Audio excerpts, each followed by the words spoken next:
And welcome to day 14 of these 21 days of emotional physical therapy. How has the week 2 of going deeper been for you? I want to share something with you that was like absolutely phenomenal that just happened a day ago. And that was the release of negative energy that had been in my body for I'm 54, around about 53 and a half years probably. Uh, but I'd had a dream. And I want you to open yourself up to this because obviously you are on these 21 days because you know that there's something greater than what you see here in the 3D and what you yourself can actually use your muscle and brain power to make happen. That we are part of the universe and that our God source is in control of everything. And that when we set our intentions and believe from the very depths of our hearts and our souls that what we desire, not so much the physical outcome, but what we desire on the inside, it can be. So about 5 years ago, my father passed away, and I realized that I didn't grieve him from a sense of loss, but I grieved from a sense of anger of what I felt like needed to happen before he left the planet. And that didn't happen. So for 5 years, I had this anger. And so roughly about 48 to 72 hours ago, I had a dream within a dream. And in this dream, I actually grieved. Now, the interesting part about it is that I was dreaming that I was dreaming, okay? I don't recall that ever happening before, but it was such a profound experience. But when I woke up, I understood that within the dream of me dreaming that I was grieving, I was actually releasing that anger and finally grieving my daddy. I had been angry at my father, but I grieved my daddy. Let that sink in. Think about that. So,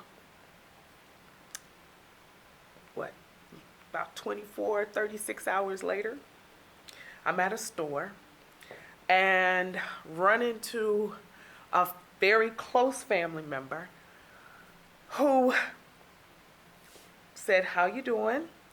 And I said, "How are you?" And this person said, "Well, give me a hug." And without any malice whatsoever, I just simply said, "You didn't hug me 5 years ago at Daddy's funeral." And then I proceeded to share things that needed to be said, but needed to be said from the place of healing where I now stand. Because, as I said to my family member, all I ever wanted was for him to stand up for me to you all.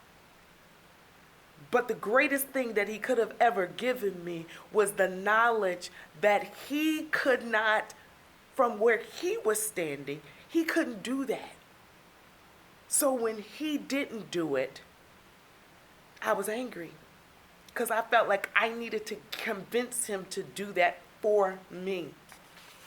But the true lesson was in the fact that by him not doing what I felt like only he could do, and then over the course of the 5 years of emotional physical therapy and determining within myself that I was going to feel better about being me.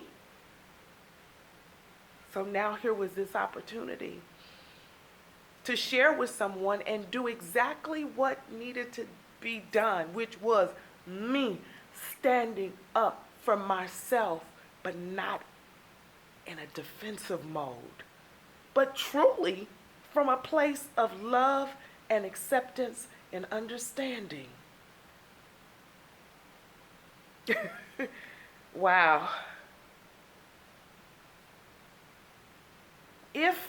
Not if, When you get to that place in your life when there was something that you've been holding on to, when you actually release it, consciously, voluntarily, not resisting the, well, you shouldn't be, you shouldn't feel, you should overlook, all of the shoulds and the coulds and the woulds. When you finally allow yourself to acknowledge your emotions and then release them, they will be transmuted into a bliss that the only thing I can say is that I feel like running water, like rushing, clear, rushing water is just all through me right now. Okay? And I'm basking in that. I am basking in that experience because it is an experience that I laid my life for.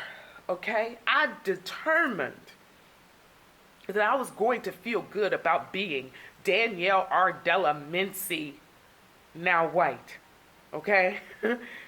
So, with that being said, I want you to review your week and get ready for week 3 when we begin our last leg of this particular relay. And coming in for the home stretch, talking about our perspectives. So you have a wonderful, wonderful weekend. And I